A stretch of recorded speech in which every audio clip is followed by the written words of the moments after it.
se vincula con el diagnóstico molecular, la caracterización genómica y la evolución de virus.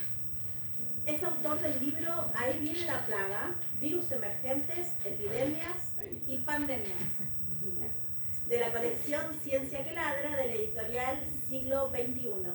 Un libro que ha sido clave para que el colectivo docente pudiera asomarse al mundo de las enfermedades emergentes. Bienvenido y gracias por la participación.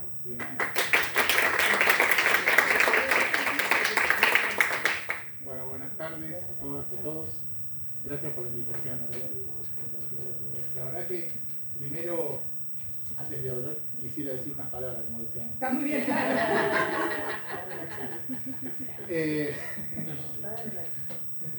La verdad que es hermoso estar aquí en un espacio como el Cero Más Infinito, un espacio público que reivindica a la educación superior de la Argentina, que reivindica a lo que desde cualquier organismo público hacemos, tanto que estoy seguro que deben, como nos pasaba a nosotros con la Universidad de Quilmes, que también es un espacio donde se hace docencia, extensión, investigación, difusión del conocimiento, como en todas las universidades, y que es muy bello además, que nos decían esto parece una universidad privada. No, esto es lo que tenemos que hacer con el dinero público para nuestros ciudadanos y ciudadanas, tenerlo mejor para todos, no para un grupo selecto que pueda disfrutarlo porque tiene plata. Y eso es esto, el Cero Más Infinito representa el triunfo de lo público. La verdad que es un orgullo poder disfrutar. Bueno, ahí, como decía la compañera, está el libro que yo escribí hace unos cuantos años, en el 2004. Bueno, se publicó en el 2004 y ya está agotado, por eso lo difundo. Así que no se puede vender. Que cuenta algunas historias de virus y ahora están con la editorial estamos pidiendo de publicar una edición nueva. La idea de hoy es un poco ver qué son estos conceptos de emergencia de enfermedades, en particular aplicado a las enfermedades virales, que es de lo que más he trabajado yo, pero no solo eso, la emergencia es para cualquier tipo de enfermedad. Es un concepto, como vamos a ver en la charla, es un concepto confuso porque nos hace pensar que estamos ante la presencia de algo nuevo y rara vez descubrimos cuando lo estudiamos que es algo que apareció recientemente, y muchas veces lo que descubrimos es que debido a diversas razones, a nuestra ignorancia, a nuestro no alcanzar completamente el conocimiento del campo en cuestión, había algo que se nos estaba pasando por abajo de las narices. Como además estos agentes biológicos de los que vamos a hablar mayoritariamente, los virus se instalan en la naturaleza, porque ahí también hay un debate que a veces uno lo piensa como un debate semántico. Existen como entidades biológicas o no los virus, son formas de vida o no, y hasta ahora lo que nosotros tenemos como diversidad biológica, términos muy genéricos, es esta separación de las distintas formas de vida en tres grandes grupos, en tres grandes clados, en los que llamamos dominios: las bacterias y las arqueas, los dominios más antiguos, y los eucariotas, un dominio que ha aparecido más recientemente, bueno, miles de millones de años, pero más recientemente igual. Y cada uno con su propia diversidad. Desde el comienzo de los tiempos, la Tierra sigue siendo y probablemente será un planeta de microorganismos. Son esencialmente los microorganismos lo que ocupan todos los nichos ecológicos terrestres, son aquellos que son súper abundantes aun cuando no los veamos, tienen la mayor diversidad biológica y, por supuesto, con una excepción, pero que vamos a comentar más adelante, son los que aportan casi la mayoría de la biomasa en la Tierra. Por lo menos son entre los organismos más abundantes. Se calcula que, por ejemplo, que en el agua de mar, en cada mililitro de agua de mar hay 1 millón de microorganismos, fundamentalmente bacterias y arqueas. Y principalmente bacterias, que son las más abundantes. Lo mismo ocurre, 1 mililitro, ¿no? Una gotita del océano. Claro que esto es uno mide más abundancia de organismos cerca de las costas que lejos, y cerca de la superficie que es más profundo. Pero de cualquier manera es una cantidad enorme. También se calcula que en 1 gramo, una cucharadita de azúcar, 1 gramo de tierra fértil, hay aproximadamente la misma cantidad, 1 millón de células. Los virus, bueno, sale feo, pero están se sobrerepresentan sobre eso, multiplicando por entre 7 y 10 veces más abundantes que las bacterias. O sea, si las bacterias son abundantes, en el ambiente los virus lo son todavía más. Por un lado tenemos que los virus además son muy diversos, presentan distintas formas, 2 estructuras clásicas de los virus que son las cápsides. Las cápsides es la estructura que forman sus ácidos nucleicos protegidos por esencialmente proteínas, y la estructura más clásica, algo que está en todos los seres vivos, son las cápsides que llamamos icosaédricas. Es una estructura muy estable, muy fácil de, bueno, no sé si tan fácil de armar, pero evidentemente la naturaleza la ha tomado como una de las estructuras. Es uno de los sólidos perfectos de Platón, el icosaedro, digamos, es una estructura que se puede armar con muchas estabilidades, digamos. Y además hay otros virus que tienen otras formas, pero esencialmente las cápsides de la mayoría de los virus son de esta forma, con una excepción que son los virus. Uy, qué feo que se ve. Espera, voy a ver si pongo mi computadora. No, pero tiene que estar vinculado a la red. ¿Cómo se vería así? Es algo de cañón, capaz. Si lo apagamos y volvemos a prender, Andrés. Acá había un ajuste para hacer. Se puede grabar como PDF. La presentación, bueno, sí. Se va a perder alguna diapo nada más.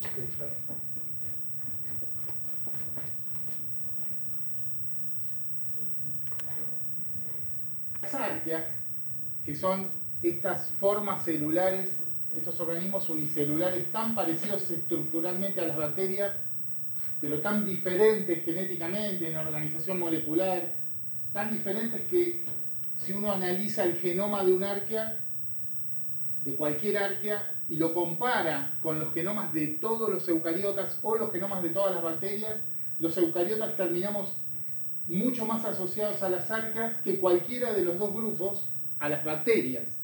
O sea, las bacterias son el grado más diverso, más alejado de nosotros y de las arqueas. Estos virus arqueales son todavía más diversos que los virus bacterianos y tienen, además de formas icosaédricas, se han encontrado últimamente unos virus arqueales con una forma que no se había conocido nunca, que es fusiforme, que están representados ahí en la figura.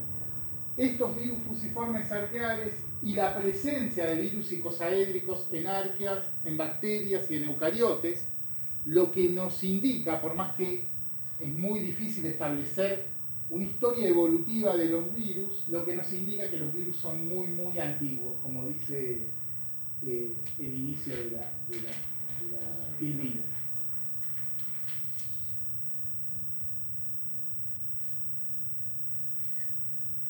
Otra característica que habíamos mencionado recién, y nada, es para resaltar lo que dijimos, es la abundancia relativa de los virus en la naturaleza. Ese dibujo, esa micrografía que se ve ahí, es tomando una muestra de agua marina, un pequeño volumen de agua marina, y todo lo que está teñido son ácidos nucleicos. Lo que se tiñe son los ácidos nucleicos presentes en distintos organismos que están en esa muestra de agua marina. Y lo que vale la pena ver es el tamaño de los distintos organismos. Los más grandes, esas dos manchas grandes que se ven, una más circular y otra más elongada, son eucariotas. Por el tamaño, uno los puede describir por el tamaño. Los de tamaño intermedio son bacterias. Y finalmente, los puntos más chiquititos son virus, representan a distintos virus. Fíjense, probablemente la mayoría bacteriófagos, o sea, virus que se alimentan de bacterias. Fíjense la inmensa cantidad de virus comparado con, primero, la inmensa cantidad de bacterias comparado con eucariotas. Segundo, la inmensa cantidad de virus comparado con bacterias que hay en una muestra. Y ese cálculo que hay, por un lado, la cantidad de masa en virus de 10 millones, o sea, 10 veces lo que decíamos que había en bacterias en un mililitro, pero también lo que es muy sorprendente, un tipo diferente de fago, o sea, una especie diferente de fago de virus por cada 40 mililitros de Daniel. Por cada mililitro de agua de mar. Imaginen la diversidad, o sea, la cantidad de especies que todavía no conocemos, que existen en la Tierra, de virus diferentes, de componentes de la naturaleza, que desconocemos completamente y que están ahí para que los estudiemos, por suerte, ¿no? Ahí trabajo. ¿Qué es la virófera? La virófera es todo la parte de la biología, de la parte de los componentes biológicos de la naturaleza, toda la parte de la naturaleza ocupada por virus. Si uno analiza la biomasa terrestre, y esto lo han hecho grupos que trabajan en diversidad biológica, en distintos ambientes, han muestreado desde fosas profundas en los océanos hasta la presencia de organismos en desiertos, en bosques, en distintos lugares, y a partir de eso se hace un cálculo. La inmensa mayoría de la biomasa que se puede calcular está en plantas. Está en un eucariota y en particular en las plantas. El segundo son las bacterias, pero lo que hay que decir de las bacterias es que el cálculo, los mismos investigadores que hacen el cálculo que permite hacer estos gráficos, dicen es que la incertidumbre en la cantidad de bacterias que ellos detectan es muy alta. Puede ser eso o 3 veces más que eso lo que hay. Entonces, podría ser, de todos los grupos que hay acá, las bacterias son los únicos que podrían superar a las plantas, eso podríamos decir, en cantidad de masa. Estamos hablando de kilogramos de materias biológicas, toneladas de materia biológica en el mundo, organizada alrededor de células bacterianas o alrededor de células de plantas. ¿Sí?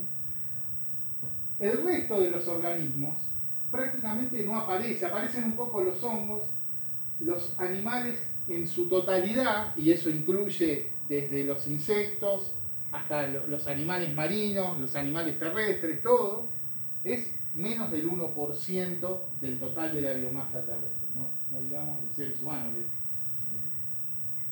No existimos en ese panorama. Pero ahora cuando analizamos por taxón, los virus, si se fijan, perdón, no lo dije, pero son muy pocos también, ¿no? Menos del 1% también. Por taxón, o sea, por cantidad de especies, ahí los virus que son muy chiquititos, con poca masa, hacen muchísimos individuos y también muchas especies. Y eso lleva a que la cantidad de virus sea, en términos de taxones, abrumadoramente mayor que cualquier otro ser vivo en la Tierra. Seguido nuevamente por las bacterias. Las bacterias son como el Reutemann de la biología, siempre salían seguros.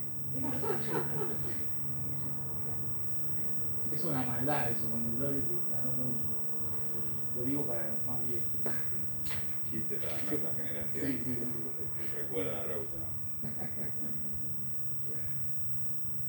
La pregunta que hicimos al principio tenía que ver con esto.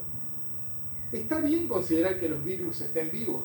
¿Cuál es la definición de vida? ¿Alguno se anima a decir una definición de vida?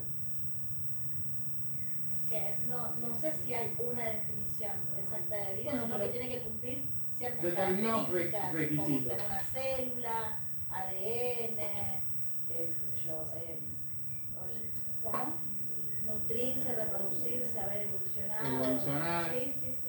O sea, poder tomar energía, algo vivo tiene que tener la capacidad de poder tomar energía del medio ambiente. También se puede decir autorregulación. También, homeostasis. exactamente, la homeostasis. Tomar energía del medio ambiente. Hay un autor norteamericano que habla de 7 pilares, de 7 características fundamentales. Y una es la homeostasis, otra es la energía, la capacidad de autorreplicarse, la capacidad de realizar trabajo. Pero esencialmente, digamos, lo principal es tomar energía del medio ambiente y con eso hacer cosas, estructuras propias y realizar trabajo en donde esté. Por otro lado, autorreplicarse, generar descendencia y fundamentalmente en términos evolutivos, en términos de ya no de la vida individual de ese organismo, tener la capacidad de generar descendencia con modificación. Descendencia que tenga diversidad, que sea distinta, y entonces ahí aparece el concepto de población. Un individuo es un individuo, pero los seres vivos formamos poblaciones. Y las poblaciones son los que se adaptan a determinadas condiciones del medio ambiente. Esas son las dos características principales. Por supuesto, los organismos vivos tienen autorregulación, tienen adaptabilidad a distintas condiciones externas e internas, etcétera, etcétera. Y como ella mencionó recién, muchas veces aparece en la definición de vida que la vida está formada por células. Yo, digamos, lo único que quiero resaltar de todo esto es que eso es una definición. Y si es una definición es algo que inventamos nosotros, no es la verdad, ¿no?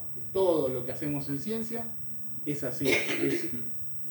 Es algo que es un convenio que hacemos para poder explicar la realidad lo más cercano, de la forma más útil posible, para decirlo de otra manera, para poder entender, para poder intervenir, etcétera, etcétera. Ahora, los virus, cuando infectan una célula, lo que podemos considerar de los virus es como un individuo que tiene dos fases diferentes en su desarrollo. Una fase corpuscular, en donde no tiene metabolismo, no evoluciona, no se replica, no regula su vida, digamos. Es una especie de éxtasis. Y una fase celular, sí. ¿Estamos completamente seguros de eso? ¿De que no hay ningún tipo de metabolismo? Bueno, no es 100%. Hay algún virus, pero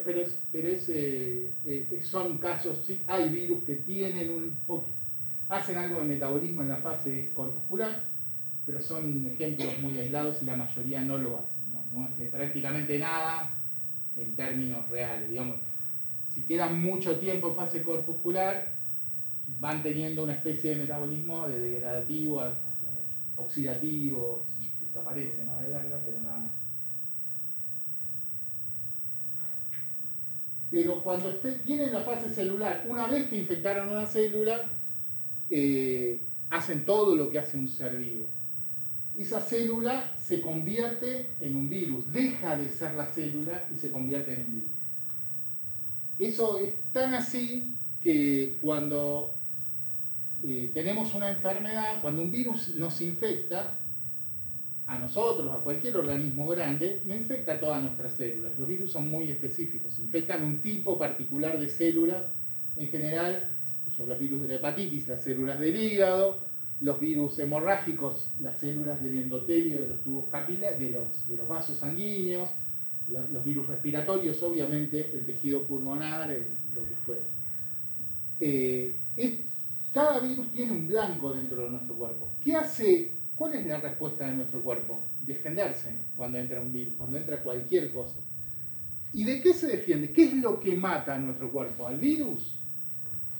Bueno, a veces sí, se bloquea el virus que está circulando. pero mayoritariamente lo que matamos son las células infectadas con los virus. ¿Por qué? Porque las consideramos las consideramos ajenos a nosotros. Una vez que el virus las infectó, las dejamos de reconocer como propias y lo que intenta nuestro organismo es matarlas. Muchas de las enfermedades, por ejemplo, los síntomas de las enfermedades hemorrágicas surgen por eso. O sea, los virus hemorrágicos infectan las células que recubren los capilares de la sangre. Todos los vasos, pero esencialmente los capilares, que son cuando nuestros tubos que transportan la sangre tienen la capa más chiquita, más finita de células, que es una sola capa de células que la separa del exterior. Esa capa se llama endotelio. Cuando el virus infecta el endotelio, lo que hace es reproducirse y mantiene a esa célula viva todo el tiempo posible para seguir reproduciéndose y liberar virus al ambiente. Los virus no salen cuando las células se destruyen necesariamente, simplemente salen por brotación. Tienen mecanismos que se generan en las membranas, burbujas, y salen los virus por esas burbujas. La célula sigue viviendo porque al virus le conviene en su mecanismo de desarrollo que siga viviendo el más tiempo posible. Nuestro cuerpo genera células de tipo T citotóxico, anticuerpos que dirigen al sistema de macrófagos hacia ese lugar para destruir esas células que tienen virus. Cuando las destruyen, generan huecos en los capilares, se producen las hemorragias, se produce rápidamente una hemorragia. Cuanto más violenta sea nuestra respuesta, más grave son los síntomas de la enfermedad. El virus del ébola, por ejemplo, contra él tenemos ese tipo de respuesta. Las hemorragias que se producen por el virus del ébola son consecuencia de nuestro sistema inmune. Por esa razón, los individuos más jóvenes, que tienen un mejor sistema inmune, un sistema inmune que responde mejor, tienen enfermedades hemorrágicas más graves que los individuos más adultos. No pasa eso con otras enfermedades. Y entonces, la pregunta es si no deberíamos dejarnos de joder y entonces clasificarlos como formas de vida que todavía no les encontramos la forma de definirlas. Porque en el fondo, si uno analiza todo el ciclo viral, desde que el virus es un corpúsculo hasta que el virus es una célula y vuelve a ser un corpúsculo, cuando analizamos todo eso, el virus evoluciona, el virus tiene metabolismo, el virus se replica, se multiplica, utiliza la energía que está en el ambiente para reproducirse. Y es más parecido. El viaje de un virus a un nuevo organismo es parecido a lo que ocurriría si, por ejemplo, descubriéramos ahora un planeta habitable a años luz de distancia y mandáramos en un cohete a un grupo de personas, como hacen en las películas, en éxtasis biológico, o disminuyendo el metabolismo al mínimo. Y cuando llegan al nuevo planeta, bueno, ese grupo de personas generará en el futuro una nueva población determinada por quiénes fueron los primeros que llegaron, con características propias de ese grupo que no necesariamente reflejen todas las características de la población humana que quedó atrás en este bendito planeta. Mario, ¿y si las esporas no son algo parecido a eso? Las esporas son bacterianas, ¿no? Sí, son digo, mecanismos de las bacterias. Sí, claro, son mecanismos de las bacterias que disminuyen el metabolismo al mínimo posible para esperar. Es como una especie, es una hibernación, si cuando encuentran ¿por qué lo disminuyen? Porque hay un sistema que detecta que el exterior no tiene alimento suficiente, temperatura suficiente, lo que sea, para sobrevivir, agua suficiente, y entonces esporulan y esperan condiciones mejores. Estoy yendo para acá. Bueno, y lo último. Hay un detalle que normalmente nosotros vemos a los virus en el espejo de las enfermedades. Y los virus son mucho más que eso.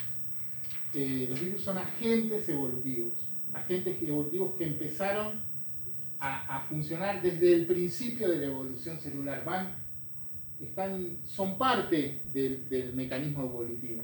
Y ahí, entendiendo que son partículas muy sencillas y que tienen entonces tienen una especificidad de anfitrión, eso quiere decir que un virus de planta que infecta a una planta no va a infectar a un animal y tampoco a otra planta de una especie diferente a la que está infectando, normalmente, salvo casos excepcionales, pero son muy específicos, y cada individuo con el que se asocia, ese individuo y con el que tienen en general una asociación de muy larga data, ese individuo lo llamamos el reservorio natural o su anfitrión natural. Y si bien hay saltos de especie, hay virus que pasan de una especie a otra, en general son los que más conocemos porque son los que producen las enfermedades, la mayoría de los virus no lo hacen. Bueno, eso ya lo dijimos. También lo dijimos. Todo eso lo dijimos. Miren, para entender, cuando un virus ingresa su genoma a la célula, como dijimos, la convierte en un virus. Y para eso la controla todos los procesos de la célula. Hace no solo que la célula trabaje para reproducir el virus y las proteínas virales y el genoma viral y todos los componentes del virus, sino también hace que la célula deje de trabajar en lo que antes hacía. Le cambia el comando de acciones a la célula, pero terriblemente. Además, digamos, esto tiene una belleza adicional, que es que lo hace con muy poca información adicional. Ese cuadrado rojo que se ve en la punta derecha superior, no se ve, ¿no? Representa la cantidad de genoma aportada por el virus comparado con la superficie gris que representa el genoma celular. O sea, con ese cuadradito rojo que está allá arriba, si yo... Ahí lo ampliamos para verlo, ahí se amplió, esa ampliación es de unas 10 veces aproximadamente. En esa ampliación, ahí se ve el cuadradito rojo que estaba en esa esquina pero que no podemos ver, para tratar de entender cuánto necesita el virus para controlar la célula. Prácticamente nada. Piensen que hay virus que tienen un genoma de 10.000 bases, infectan células y controlan células que tienen más de 3.000 millones de bases, ¿no? Esa es la proporción. Es una proporción enorme de diferencia y eso les alcanza. O sea, es un sistema pero muy eficiente. Bueno, nada. Y esencialmente, en términos evolutivos, además de entender que los virus están vivos, también es importante entender que los virus son predadores. Como un león preda a una gacela, un virus es predador de otro organismo. De nosotros, de una planta, de un animal, de lo que fuera, de una bacteria. Y no solo eso, no solo son predadores, cumplen todas las leyes biológicas de la relación predador-presa. Todas. Y se pueden analizar en ese sentido. Lo otro que es una frase de Jonathan Swift, el famoso escritor, era Gulliver. ¿Cómo? El autor de Gulliver. Sí, pero él era irlandés, ¿no? Bueno, no me acuerdo, pero es de la isla británica seguro. Me parece que era irlandés. O escocés o irlandés, ahora se me hizo una laguna. Que dice que él lo que decía, es una mirada interesante por el año en que está hecho, ¿no? Él decía que siempre encontramos una pulga más chica que se come a la pulga más grande y que otra pulga más chica se comerá a esa, y así sucesivamente. Como llevando la idea de la predación a lo más pequeño, ¿no? Normalmente nosotros, los seres humanos, tenemos una mirada antropocéntrica del mundo y no imaginamos que seres tan diminutos nos estén comiendo. Pero efectivamente eso hacen. ¿Por qué? Se meten adentro de una célula, utilizan todo, la convierten en un virus, utilizan toda la energía que esa célula tiene en todos los sentidos para convertirla en virus. O sea, convierten los elementos que nosotros tenemos adentro en elementos de ellos. ¿Qué es lo que hacemos nosotros cuando comemos carne o comemos vegetales? Estamos comiendo otro organismo y estamos convirtiendo los elementos de ese organismo en elementos nuestros.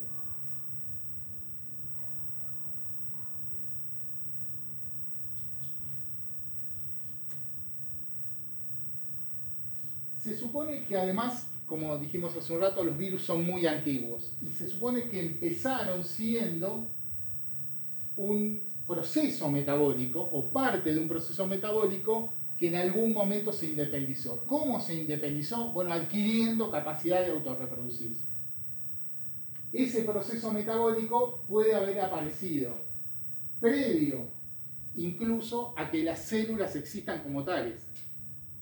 En esa, digamos, si uno imagina cómo apareció la vida en la Tierra, ninguno estuvimos ahí, digamos, solo imaginación, se supone que en algún, primero lo que aparecieron son los elementos biológicos, los elementos químicos, que dan lugar a la vida, las bases nitrogenadas, que forman ADN, los aminoácidos que forman proteínas, los azúcares, otros componentes celulares.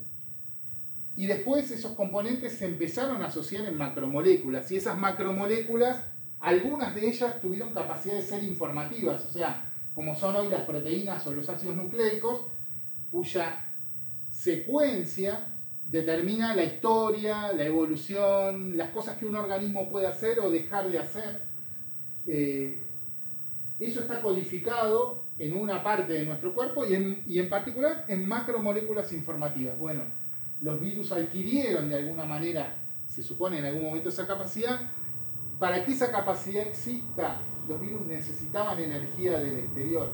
En un medio precelular esa energía estaba disponible porque continuamente había transformaciones químicas y enzimáticas, lo que podríamos considerar enzimáticas, en ese jugo celular que después en algún momento dio lugar a la primer creación de vida, digamos, ahí donde se conjuga la religión con la ciencia, ¿no? Todos discutimos y Pasteur nos enseñó que la generación espontánea no existía. Sin embargo, una vez existió. Digamos, una vez pasamos de un mundo sin células a un mundo con una célula. Y eso es una generación espontánea. Después, la evolución dio lugar a toda la diversidad que existe hoy. Ese proceso tan raro fue acompañado por la aparición de estos otros procesos que dieron lugar a los virus. El rol de los virus en los organismos, en la evolución de los organismos celulares, fundamentalmente tiene que ver con su capacidad de infectarlos y sin matarlos, y al mismo tiempo transferir elementos genéticos de un organismo a otro.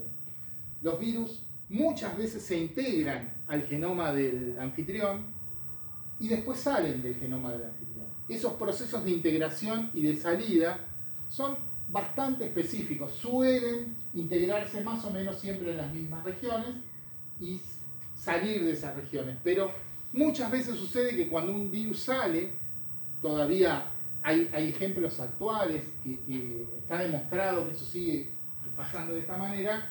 Cuando el virus sale, se lleva parte de los genes del anfitrión. Si ese virus con modificaciones entra en otra célula y se integra nuevamente a ese genoma, le puede estar transmitiendo capacidades que esa célula no tenía.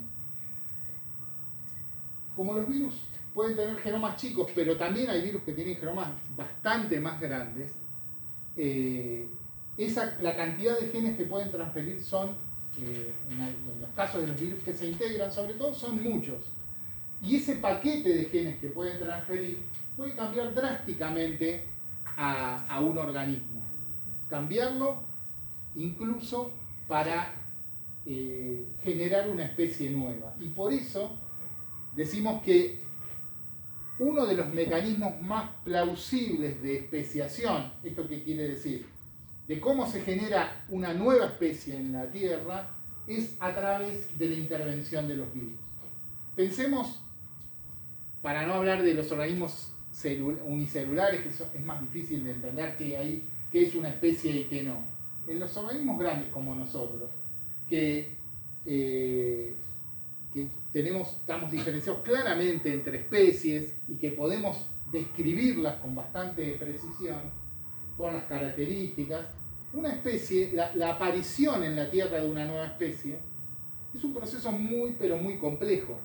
No se puede dar, uno piensa, bueno, fue acumulando cambios durante el tiempo, evolutivos, pequeños, que hicieron que esa especie, si se aisló del grupo original, terminó siendo ya otra cosa. Bueno, la verdad es que a mí, sinceramente, ese proceso me parece muchísimo más difícil de entender, porque entonces, porque ni siquiera es acompañado por el patrón de restos fósiles que encontramos, en cómo aparecen, cómo se reemplaza una especie dominante en un momento y cómo aparece la otra, que nunca es en una sucesión analógica de individuos que empiezan a cambiar un poquito y cambian otro poquito y cambian, sino que es un cambio más brutal de tipo cuántico, donde una especie nueva aparece de golpe en el registro fósil, reemplazando a la que existía antes, y no hay como decían en antropología, el eslabón perdido. Eso no aparece nunca, el eslabón perdido. En cambio sí aparecen estos saltos drásticos. ¿Y cómo imaginamos que una especie drásticamente desaparece y aparece otra? ¿O cómo un individuo que era de una especie se convierte en otra? Bueno, no puede pasar, porque nosotros como individuos no tenemos la capacidad de formar una nueva especie. La formamos como población. Una población sí puede cambiar, pero tiene que cambiar al unísono, o sea, en el mismo sentido. Si lo que se modifica es un reordenamiento cromosómico, por ejemplo, ese reordenamiento cromosómico tiene que ser el mismo en todos los individuos de la especie. Si lo que se modifica es que tenemos características nuevas, esas características nuevas tienen que ser las mismas en varios individuos, al menos en una pareja. Digo, si tenemos suerte, una pareja puede dar una población, probablemente no alcance, pero al menos una pareja. Y los virus la verdad es que son una herramienta muy factible para ser los conductores de ese proceso. Transfieren genes, son capaces de insertarse en los cromosomas, son capaces de estar asociados con eventos de reasociación cromosómica por esa inserción, y al mismo tiempo son capaces de hacerlo específicamente en determinados puntos e infectar a varios individuos de una población. Bueno, eso. Cuando vemos las relaciones entre virus y anfitriones diferentes,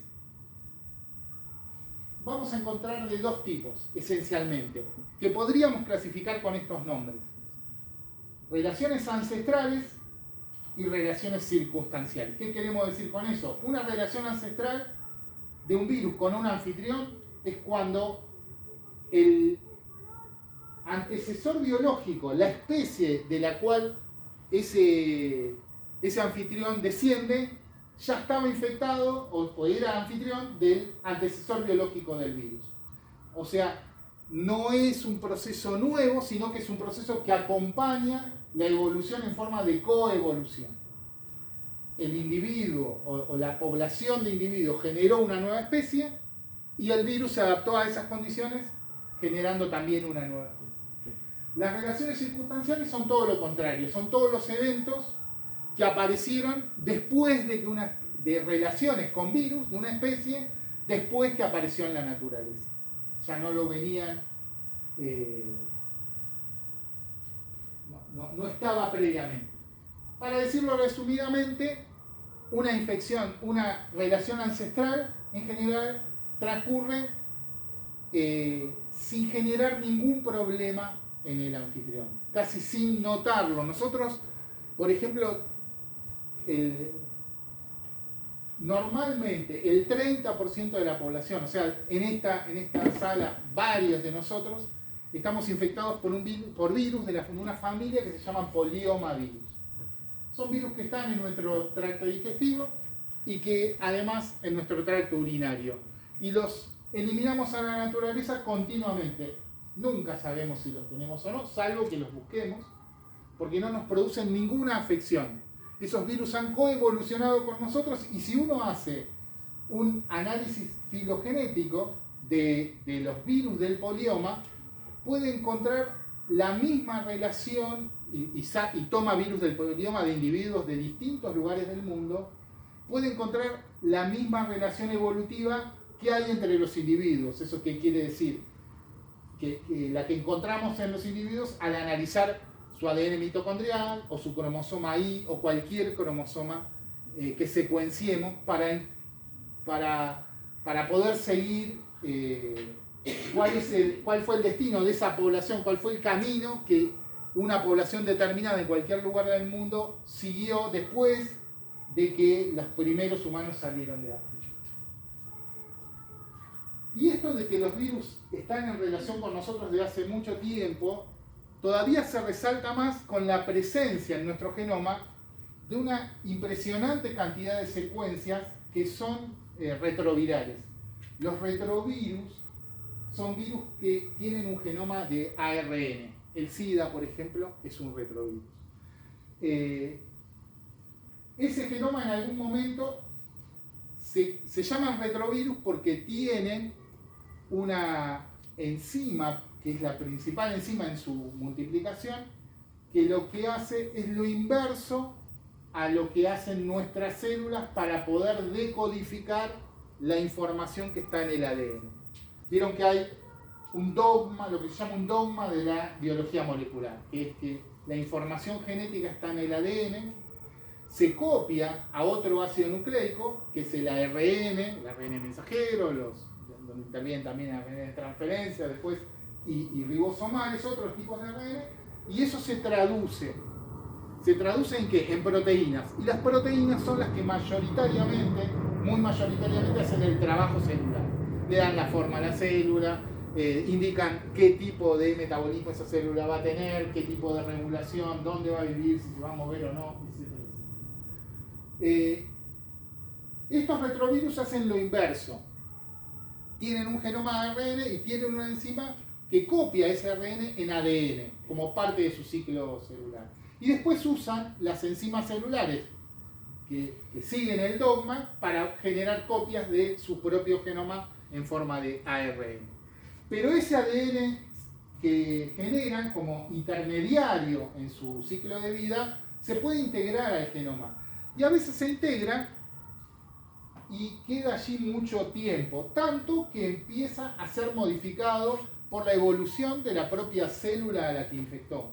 Y a veces esa evolución hace que ese genoma pierda algo que ya no puede salir y ya no sale más. Y eso ha sucedido con todas las especies muchísimas veces, pero fíjense, solo para comparar, las secuencias codificantes de nuestro genoma son representan el 2 o el 3%, o sea, eso es todo lo que nuestro genoma tiene para decirnos qué proteínas vamos a sintetizar. Y la cantidad de retrovirus ya son el 8%. Hay otras secuencias dentro del genoma que podrían venir de virus, pero vienen de otros lugares. Son secuencias que actualmente tienen roles regulatorios, se conoce que tienen roles regulatorios, que le dicen a una célula qué se expresa y qué no en un determinado momento, por ejemplo, o en qué proporción. Pero es muy importante la cantidad de secuencias retrovirales que tenemos en un genoma. Hace unos años, un grupo de investigación de Inglaterra y otro de Francia, en forma independiente, incluso revivieron uno de esos virus. ¿Qué quiere decir revivieron? Estos virus que forman los retrovirus endógenos del genoma se pueden después de secuenciarlo, se pueden clasificar en familias. Hay una familia, se supone que proviene de un evento original de integración, que después se duplicó, cada copia duplicada se diversificó en el genoma, etcétera, etcétera. Compararon esas secuencias virales, vieron que de esa comparación, ¿cuál sería la secuencia original? Dedujeron una posible secuencia original, la sintetizaron en el laboratorio y crearon un virus que tuvo capacidad de replicarse además. O sea que terminó ya era un virus nuevo, ¿no? Un virus viejo, antiguo, que se convirtió en un virus nuevo nuevamente, con capacidad como tiene cualquier virus. Yendo a las enfermedades emergentes. Esta es la definición clásica, digamos. Son enfermedades que aparecen por primera vez o que, habiéndolas conocido previamente, producen un cambio respecto a lo que venía sucediendo. De golpe aumentan la cantidad de personas infectadas o aumentan la letalidad de la infección y nos genera un problema y entonces les ponemos el foco. Pero la realidad es que esta definición también tiene el problema que dijimos al principio de suponer algo nuevo. Y siempre, obviamente, que en biología todo es nuevo, ¿no? Nosotros somos nuevos. Cada vez que nos levantamos somos diferentes al día anterior. Somos nuevos. Pero los virus, en este caso, en lo que vemos, los agentes que producen enfermedades emergentes, en general, no son cosas que aparecen de la nada. Siempre tienen una presencia previa en la naturaleza. Y entender eso es central para poder hacer campañas de contención o de evitar que estas enfermedades emergentes sigan surgiendo, por lo menos con la velocidad aumentada que empiezan a surgir en estos tiempos. Y entonces lo que vemos es que esencialmente, más allá de la definición, muchas veces sucede que nuestra propia ignorancia nos juega en contra, que aparecen cosas que ya estaban, pero ¿por qué para nosotros aparecen? Porque las desconocíamos previamente. Desde 1900 a esta parte, la mayor parte de las pandemias, este gráfico lo que muestra es la cantidad de muertes por año debidas a cada una de las pandemias, la mayor parte se debieron a virus. Con excepción de la sexta y séptima pandemia de cólera, la última que ocurrió alrededor del 60, y que como ven no fueron de las que más mortalidad tuvieron. Las otras se deben a virus. En particular, en 1918, 19 y 20, los 3 años en los que nos asoló esa tremenda pandemia de gripe, que se llamó gripe española, pero que en realidad es una gripe que surgió en Estados Unidos, ¿no? Mucha habilidad de los medios norteamericanos para patear la pelota hacia adelante, hacia otro y decir, bueno, es el problema de ellos, no nuestro. Pero está claro que es una pandemia que comenzó en Kansas, en Estados Unidos, y que en el marco de la transferencia de soldados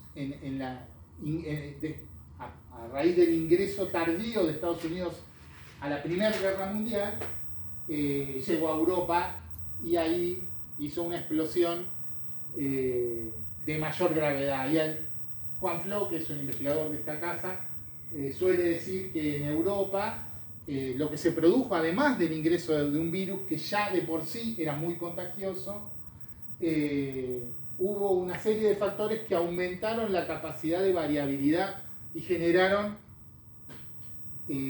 chances, posibilidades para el virus para explorar nuevos escenarios de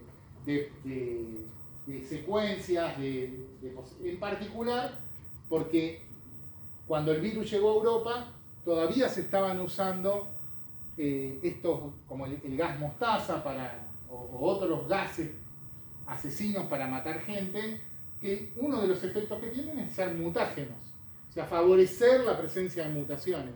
Es probable, digamos, nadie ha demostrado eso todavía, pero es probable que a raíz de la presencia de esos gases en los individuos que estaban infectados con estos virus, que son además virus respiratorios, pueda haber aparecido las variantes que dieron lugar a la segunda ola. La ola del 18 fue mortal, pero la del 19 fue la que más gente se llevó, por mucho, y que haya producido esta tragedia que fue 50 millones de muertes en 3 años, ¿no? Una barbaridad, en un mundo que no tenía la cantidad de millones de personas que somos ahora, además. Fíjense que para resaltar esa cantidad de la que estamos hablando, que por ahí no aparece tanto en el gráfico, que yo tuve que cortar el gráfico para poder señalar, para poder, al lado de las muertes que hubo en la pandemia de gripe, poder mostrar las otras. Lo que se ve es solo el 10% de todo lo que el virus de la gripe produjo, aproximadamente. O sea, habría que hacer 10 gráficos por encima de este para poder llegar a 12, en realidad, encima de este, para poder llegar a las muertes que produjo el virus. Pero también se ven otras pandemias de gripe mucho menos letales en distintos años. Ahí en 2010 se ve muy suavecita, la última en realidad es de 2009, la menos letal de todas las que tuvimos, la que seguramente ustedes recuerdan, pero se ve fuertemente la pandemia de SIDA, terrible costo en vidas de la pandemia de SIDA y la de COVID que estamos todavía hoy transcurriendo.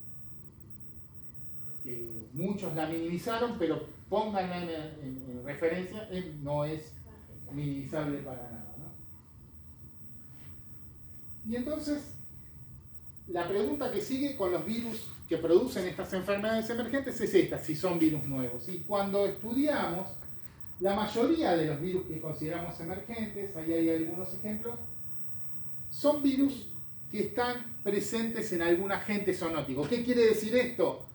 En algún animal, en alguna especie diferente a la especie humana, que actúa como reservorio de ese virus en la naturaleza y en forma directa o indirecta son capaces de encontrar el camino para infectarnos. En esa especie original, seguramente los virus tienen una relación con esa especie que es ancestral. Pero con nosotros la relación es circunstancial.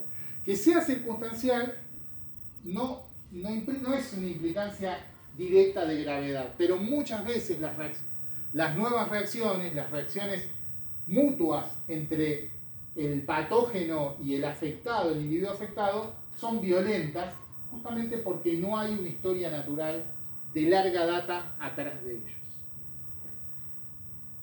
También hemos visto algunos casos de enfermedades emergentes, de virus o otras enfermedades emergentes que aparecieron en la Tierra por el poner en contacto poblaciones que estuvieron durante mucho tiempo aisladas, y el ejemplo más dramático es el ingreso de la viruela, del sarampión y de otras enfermedades a América en tiempos de conquista. Y lo que nunca vimos son patógenos que han aparecido de ahora. Porque ni siquiera, digamos, ustedes podrían decir, bueno, el coronavirus es un virus nuevo, apareció. No, es un virus que estaba en la naturaleza. Lo que hicimos nosotros es encontrarlo, ¿no? Lo que hicimos es de alguna manera ir a buscarlo, encontrarlo. El virus encontró también un mecanismo para transferirse a nosotros. Y vamos a hablar ahora un poquito más adelante de eso. Pero veamos el ejemplo de la viruela. El imperio azteca era un imperio territorialmente importante, era un imperio basado fundamentalmente en el control de ciudades, pero tenía un control de mucho territorio y un ejército muy numeroso, de cientos de miles de personas. Un ejército que tenía menos tecnología que los ejércitos europeos, claro. Pero la diferencia tecnológica no era como tener una bomba atómica y un arco y una flecha, ¿no? Era tener un arcabuz que tardaban minutos en volver a cargarlo contra una espada o un arco. No era no era tanto. Y cuando uno mira la cantidad de europeos que fueron conquistando los territorios americanos, bueno, eran exiguos. Por más que también es cierto que se acompañaron con ejércitos de otras comunidades indígenas que estaban en contra de los aztecas, por ejemplo, en ese momento, de los incas en Perú. Sin embargo, no es fácil explicar la caída tan rápida de esos imperios en manos de los españoles, de los europeos en general, si no hay otros factores asociados. Y es muy probable que las epidemias, sobre todo la epidemia de viruela, que empezó poquito tiempo después de la llegada de Cortés a México y que llegó a Perú incluso antes de la llegada de Pizarro al Cusco, hayan tenido un efecto devastador. Estas fotos que se ven ahí son fotos de los códices, los libros que los relatores, muchos de ellos clérigos, dibujaban para relatar lo que pasaba en las Américas. El primero, y hay grandes mortandades alrededor de la década del 20, 1520, y otras después de la década de 1545. Esas mortandades, cuando se empezaron a investigar, claramente se vio que provenían de enfermedades diferentes. Primero se había creído que eran todas productos de la viruela, el sarampión, pero más adelante se pudo demostrar que son de dos enfermedades diferentes, que de hecho los indígenas las relataban como enfermedades distintas. A la de 1545 la llamaban cocolitzi, para la de 1520 no tenían nombre. El cocolitzi es una enfermedad que aparecía, no con la gravedad que apareció ahí, pero con la que ellos estaban más acostumbrados, y probablemente haya pegado tan fuerte, haya generado tanta mortandad, fundamentalmente por la caída de todas las instituciones de cuidado que se produjo después de la primera mortandad. Los primeros que cayeron de viruela eran quienes atendían a los enfermos, eran los médicos aztecas, los primeros. Cuando llegaron las otras ya no había cuidado y seguramente eso facilitó. Pero para tener una idea, esa gráfica lo que muestra es el descenso de la población azteca. Es un cálculo, por supuesto, nadie hizo un censo en esa época, pero es un cálculo basado en los relatores.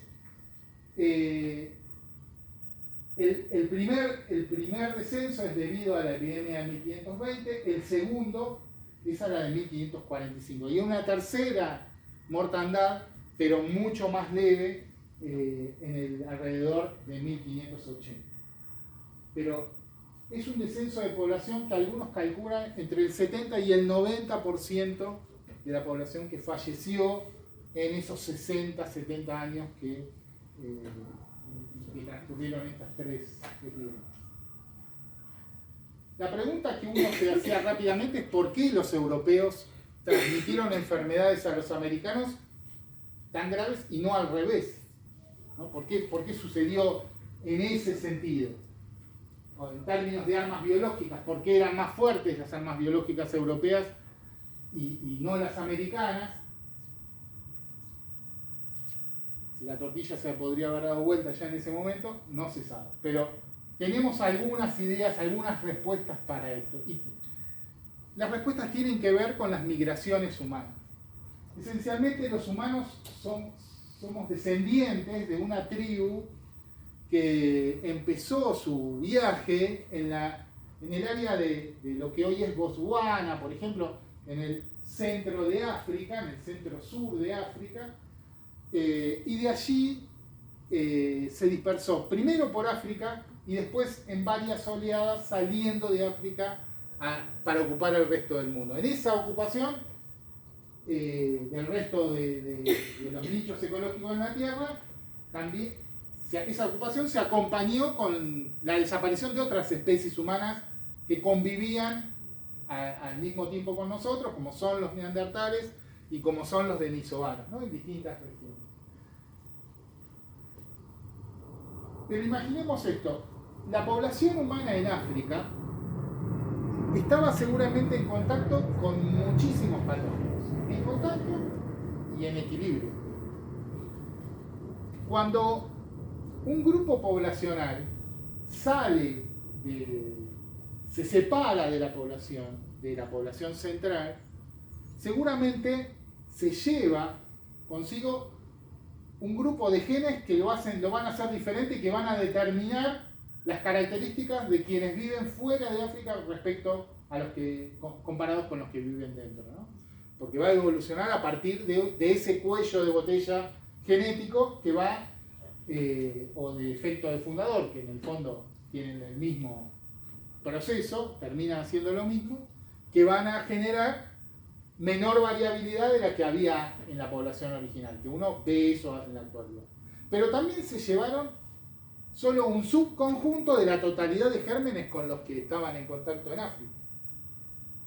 Y encontrar nuevos gérmenes afuera, nuevas enfermedades, claro que iba a pasar, pero esas nuevas enfermedades con las que se iban a encontrar iban a ser menos, porque no necesariamente, digamos, no es algo que ellos con las que iban a estar en contacto diariamente, no eran de animales con las que históricamente estaban cercanos, históricamente en términos evolutivos. Y la población fuera de África entonces empezó a tener mayor sanidad, entre comillas, tener menor acceso a patógenos con los que sí estaban conviviendo en el continente africano. Cuando desde el Medio Oriente, que fueron los primeros territorios que ocuparon fuera de África, también se aisló otra población y llegó a ocupar otro territorio, esa nueva subpoblación volvió a dejar atrás algunos gérmenes adicionales. Los que entraron a América, que fue el último ingreso de humanos a un territorio, unos 90.000 años después de la salida de África, los que entraron a América fueron entonces los que menos gérmenes del patrón general de gérmenes que tenía la humanidad en contacto trajeron. Y probablemente por eso también América se pobló muy rápidamente, en forma masiva. Tanto que a partir de grupos muy pequeños y poco diversos genéticamente, tenían ciudades que en algún momento fueron las ciudades más habitadas del mundo, a pesar de que no tenían contactos con otros territorios. Y eso lo que también indica es que cuando esa separación que ocurrió cuando el estrecho de Bering se derritió y ya no hubo pasajes de ida y de vuelta por ese estrecho fuera del continente americano, cuando la tecnología humana rompió ese aislamiento, quienes venían, no importa de qué continente vinieran, venían con más gérmenes a sus cuestas que los que estaban en África. Sobre todo de algunas enfermedades que aparecieron como enfermedades masivas después de que se produjo el aislamiento en Europa, en Asia, en África, después que se produjo el aislamiento. La viruela es una enfermedad de ese tipo. La viruela es una enfermedad que aparece en la zona norafricana, alrededor de Egipto, Somalia, en esa zona, producto de la aparición en ese territorio de por lo menos 3 especies que antes no estaban conectadas. La viruela esencialmente es una enfermedad de roedores, que los reservorios naturales son roedores. Hay unos roedores africanos que se llaman gerbillos, que tienen un virus de la viruela que es el más parecido al de la viruela humana. Dentro de los virus de roedores. Pero los humanos estuvieron mucho tiempo en contacto con los gerbillos y nunca había pasado, nunca durante cientos de miles de años había pasado que apareciera una enfermedad tan grave como fue la viruela humana un tiempo después. Y los datos de reloj biológico, los análisis moleculares sobre la aparición de la viruela, la datan su aparición alrededor de 4.000 años atrás. ¿Qué pasó hace 4.000 años atrás? Bueno, apareció en África un nuevo habitante que trajimos los humanos, que metimos los humanos, que son los camellos. Los camellos son originarios de América. Hicieron el paso inverso al que hicimos los humanos. Atravesaron Bering en algún momento, salieron de América y ocuparon Asia en principio. Los camellos también tienen un virus de la viruela, que es todavía más parecido al virus humano que el virus de los carbillos. Y forman entre ellos tres un clado particular de virus de la viruela que tiene diferencias importantes con otros. Pero lo que se supone entonces es que el virus de los carmillos pasó a los camellos por un salto de especie. En los camellos se encontró un ambiente completamente diferente al que, como si fuera en el ejemplo del planeta que dijimos, un planeta en condiciones completamente distintas al que estaban acostumbrados. Estuvo obligado a evolucionar y a cambiar, y en esos cambios generó algún cambio que le permitió adaptarse mejor a los humanos. Y en ese proceso apareció la viruela humana como enfermedad grave, que asoló Europa, asoló África, asoló Asia, antes de llegar a América. Los americanos nunca habían estado en contacto con este virus hasta que llegaron los europeos a América. Y una cosa más, los americanos también, por la cantidad de población original que es la que se implantó en el continente, eran mucho menos diversos genéticamente. Y por lo tanto, la cantidad de posibilidades inmunológicas que tenían como población eran menores. Y entonces era una enfermedad que afecte gravemente a un indígena americano, también iba a afectar a todos los demás con mucha más probabilidad. Y eso es lo que pasó aquí. Con un hecho adicional. Cuando Cortés llega a México, una de las primeras cosas que hace es secuestrar al emperador, a Moctezuma. Moctezuma creyó que ellos eran enviados de los dioses, del Quetzalcóatl, de su panel de dioses que adoraban. Y confió en Cortés, pero Cortés lo secuestró. Otros miembros del reino se dieron cuenta de que algo no andaba bien y empezaron a ofrecer resistencia, tanto que en un momento Cortés se dio cuenta que se tenía que ir de la ciudad. El yerno y el hermano de Moctezuma le armaron cuando se fue una emboscada que los españoles recuerdan con el nombre de la Noche Trágica. ¿Por qué? Porque la mitad del ejército de Cortés murió en esa emboscada. Y fue muy exitosa en términos militares se tuvo que escapar, de casualidad se había escapado de Tenochtitlan.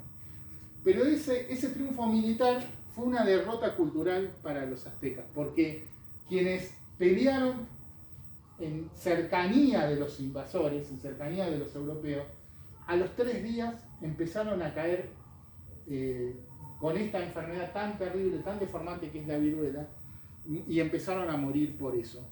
Para el resto de la población azteca fue una señal muy, muy directa de a quienes apoyaban los dioses. Y eso bajó muchísimo la moral y Cortés pudo recuperarse, volver a contratar, a traer tropas indígenas de otros pueblos para vencer a los aztecas, que finalmente es lo que hizo. Bueno, vamos a ir rápido con esta, simplemente. ¿Qué es lo que quería indicar con esto? Simplemente que estamos viviendo en los últimos 10... ¿Por qué aparecen también estas enfermedades? Y bueno, porque en los últimos 10.000 años hubo un cambio esencial en el clima de la Tierra que lo hizo mucho más estable.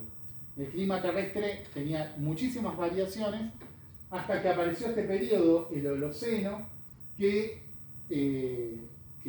a partir del cual se estabilizó muchísimo. Hoy vivimos en un clima, por más que tenemos variaciones, mucho más estable que lo que se vivía en otras épocas. En el gráfico de abajo se ve cómo son los cambios climáticos desde el fin de la última glaciación, calculando la temperatura media de la Tierra en distintos periodos. ¿Qué es lo que logró este cambio climático? Esencialmente dio posibilidades para que aparezca la agricultura. ¿Y qué es lo que logró la agricultura? Generar asentamientos humanos, cambiar la capacidad de carga, lo que se llama capacidad de carga de un territorio. Generó asentamientos humanos numerosísimos que podían mantener alimentada su población.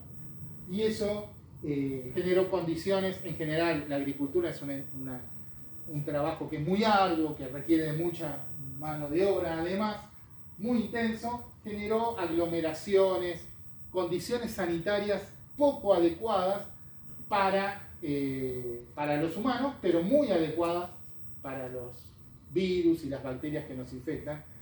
Y entonces esas condiciones ecológicas son las que produjeron también la aparición de estas nuevas enfermedades, ¿no? ¿Cómo estamos con el tiempo? Redondeamos. Rápido, terminamos con esto. Cuando una persona, ¿cómo van a aparecer estas nuevas enfermedades, ¿no? Para que aparezcan las enfermedades, sobre todo las zoonóticas, que son la inmensa mayoría, tiene que haber una transmisión a una persona, a un individuo, de un virus que ella no tenía, que nunca habíamos tenido contacto. Ese virus en la nueva persona va a tener pocas capacidades de desarrollarse. ¿Por qué? Porque no tiene las condiciones en el medio externo con las que está acostumbrado. Y para desarrollarse lo que tiene que generar primero es diversidad. Los virus tienen esa capacidad de generar diversidad, de cambiar para adaptarse, para poder encontrar una variante que sí lo haga, pero no siempre se logra. Por ejemplo, si nosotros queremos adaptar un virus que está adaptado a plantas a un caballo o a un humano, no lo vamos a lograr, porque las condiciones que requiere de transmisión, de multiplicación, de reconocimiento de enzimas y de proteínas de su anfitrión son tales que son tan diferentes esos dos escenarios que nunca vamos a lograr que se adapten. Pero cuando el virus proviene de de dos especies que son parecidas, de dos mamíferos, por ejemplo, de un roedor o un murciélago, que son mamíferos, por más que sean diferentes a nosotros, puede tener alguna chance de éxito en adaptarse en una nueva especie, en otro mamífero. Entonces, cuando el virus se adapta, empieza a multiplicarse en la persona que infecta. Pero eso todavía no quiere decir que ese virus comience a ser un problema sanitario grave, por lo menos grave a nivel poblacional. Porque para convertirse en un problema grave, tiene que, además de adaptarse y multiplicarse en la persona, encontrar un mecanismo de salir de esa persona e infectar a otra. Y ahí tenemos los ejemplos de los virus de la gripe. Las gripes aviares son enfermedades muy graves en términos personales, porque 30, un 40, un 20% de las personas infectadas, depende de cuál sea la gripe, termina muerta después de haberse infectado, pero infectan por año a 20 personas, a 15, 40, ¿no? En todo el mundo, no generan un problema sanitario explosivo, como sí generó este coronavirus, por ejemplo. ¿Y eso por qué? Porque el virus nos produce daño individual, pero no tiene un mecanismo de salida de nuestro cuerpo. Es como esas personas que fueron a otro planeta, pero llegaron a ese planeta y no pueden construir un puente para ir a otro, a un tercero. Bueno, no se puede salir. En cambio, a veces aparecen variantes por diversas condiciones que sí aprenden, entre comillas, a salir. Y esas variantes generan epidemias. Y algunas, cuando lo hacen muy eficientemente, pandemias. Y un último aspecto es que el salto de especie a veces es indirecto, como el que ejemplificamos recién con los camellos. Los virus de una especie, incluso de mamíferos, como un roedor, como en el caso de los jarbillos. Y los humanos pueden compartir territorio mucho tiempo, pero los cambios genéticos que se requieren para la adaptación en el nuevo anfitrión son tan grandes que nunca llegamos a una adaptación, o muy pocas veces llegamos a la adaptación. Y en cambio, cuando aparece un tercer actor, lo que llamamos un anfitrión secundario, que es infectado, entonces ahí sí se pueden empezar a favorecer las posibilidades. El virus cambia para adaptarse a ese anfitrión y esos cambios pueden llevar por casualidad a generar adaptaciones que también son útiles en nosotros.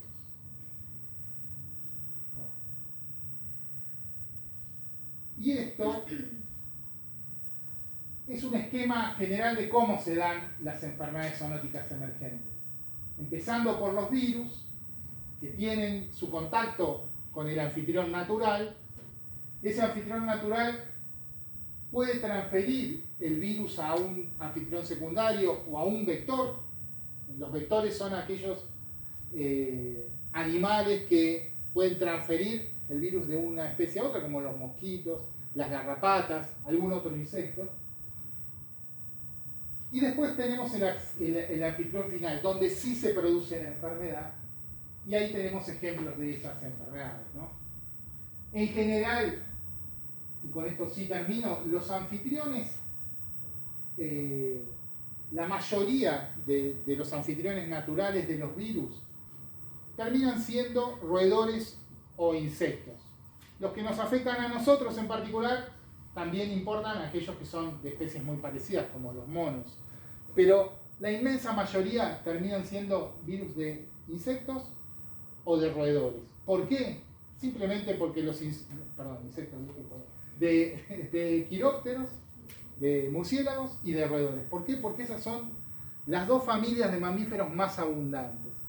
El 40% de las especies de mamíferos son roedores y el 20% son murciélagos. Eso nos da también una idea de la diversidad de virus que contienen estas especies que desconocemos y que podrían generar nuevas pandemias.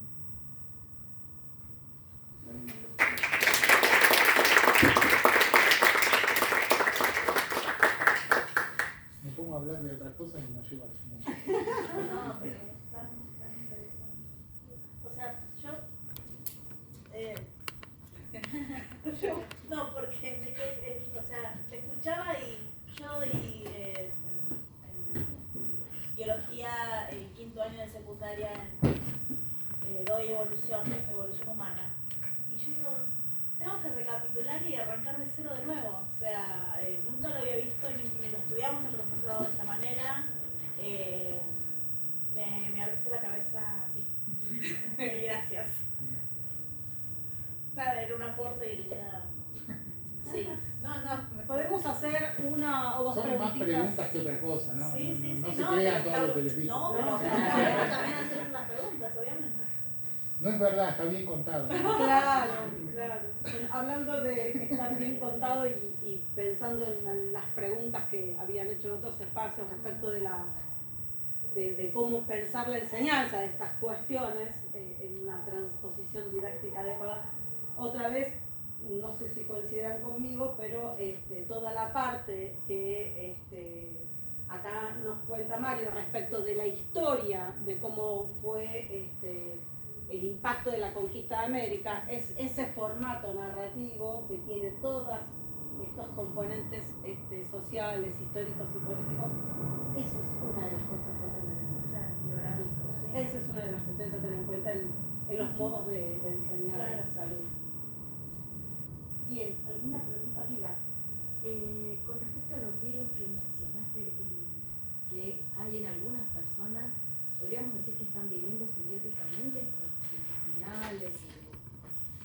No necesariamente es una simbiosis, ¿no? A veces es simplemente un uso sin molestar, es una invasión. No todos los tenemos. No, pero no los tenemos porque no nos hemos puesto en contacto con ellos. No tomaste agua que estaba contaminada o le diste un beso a alguien que... O sea, no lo podemos homologar con las bacterias de la flora intestinal gastrointestinales, nada de esto. Es parecido, pero no. Las bacterias de la flora intestinal son simbióticas. Claro, Estos virus, te digo yo, no generan ningún beneficio evidente, por lo menos. Han logrado una relación con su anfitrión, con nosotros, de no interferencia, o sea, usan la maquinaria de celular, convivencia. pero no destruyen células. No destruyen y nosotros no destruimos las células. Eso es lo principal. Han logrado que nuestro sistema inmune No los detectan. no los tome como contrarios. Los murciélagos tienen un sistema inmune en ese sentido más parecido a eso, más leve, con menos capacidad de destrucción de lo que los infecta, y eso hace que sean fuente de muchos virus, ¿no? Por esa razón. Tiene que ver con el metabolismo alto por el huevo. Sí, ¿no? sí. Bien. Gracias, Mario. Muchas gracias.